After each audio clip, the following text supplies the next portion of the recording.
Akuffo-Addo the adesrepa more dey kwama traditional authorities na nanom wosre wo mani die mu a nsasene de won fa bi mfem aban kase pa sebeya won betumi adua no baye no ewoso eno ya aban no enhyehyɛ de tosomienu planting for food and jobs no ebia na we no omunya ne sa frase afi de payment ne ne ho ne nyina no eye de ebetumi abo afane nyina nkeka bia memo mampani sam no Adom TV kase etoso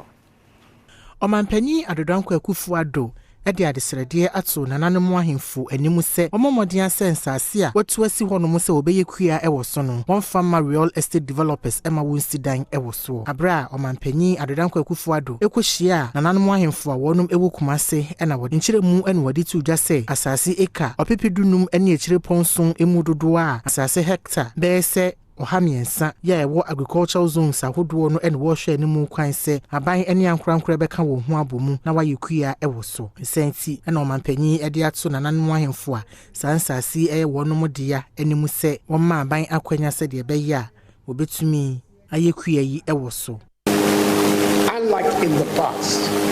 the government acquired lands under executive instrument. Under PFJ 2, we would entreat to give lands out willingly to your subjects with the understanding that they pay back in kind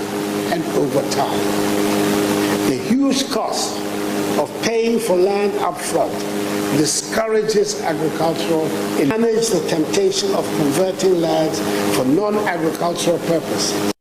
Ojia hoho ya ojebia wotosumienu ena ye president a wada National House of Chiefs no ano onu de nasemo a wadi tudwa nyina ene se de manfo bi fa kwati kwan so etu fom agudie esei manfo emfuo no aban momodin ase obetu won so sa se de beya obetumi abomfuo no ho ban. But one area that we should all be looking at is Galamsey. As much as possible, we should also try to check Galamsey. Otherwise, the existing farms will be destroyed.